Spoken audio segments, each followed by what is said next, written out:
கருவின் பாலினம் ஆனா பெண்ணா என பார்த்து வந்த மருத்துவர் மற்றும் பெண் இடைத்தரகர் கைது செய்யப்பட்டார். சென்னை அடுத்த முகப்பேர் பகுதியில் SSN என்ற பெயரில் ஸ்கேன் சென்டர் இயங்கி வருகிறது. இங்கு சென்னை அடுத்த மதுரவாயில் KG சிக்னேச்சர் அடுக்குமாடி குடியிருப்பில் இருந்து வரும் மருத்துவர் பகவதி சௌந்தர்யா என்பவர் பணிபுரிந்து வந்துள்ளார். இவர் பட்டாபிராம் ராஜீவ்காந்தி நகரை சேர்ந்த பெண் இடைத்தரகர் அன்னாள் என்பவர் மூலமாக கருவுற்ற பெண்களை அழைத்து வந்து அவர்களிடம் 20,000 ரூபாய் வரை பெற்றுக்கொண்டு கருவில் இருக்கும் சிசு ஆனா பெண்ணா என ஸ்கேன் செய்து பார்த்து தெரிவித்து வந்துள்ளார்.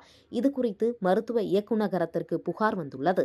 இதனை அடுத்து அதிரடியாக புகாருக்குள்ளான ஸ்கேன் சென்டரில் மருத்துவ இணை இயக்குனர் மீனாட்சி சுந்தரி தலைமையிலான மருத்துவ குழு திடீர் சோதனை நடத்தியுள்ளது. இதில் சட்டவிரோதமாக ஸ்கேன் சென்டரில் சிசுவின் பாலினம் கண்டறிந்து வந்தது கண்டுபிடிக்கப்பட்டது. இதனை அடுத்து மருத்துவர் மற்றும் இதற்கு உடந்தையாக இருந்த பெண் இடைத்தரகரை கையும் களவுமாக பிடித்து அருகாமையில் உள்ள நொளம்பூர் காவல் நிலையத்தில் ஒப்படைத்தனர். இந்த புகாரின் அடிப்படையில் போலீசார் மருத்துவர் மற்றும் பெண் இடைத்தரகர் ஆகியோரிடம் தீவிர விசாரணை மேற்கொண்டு வருகின்றனர்.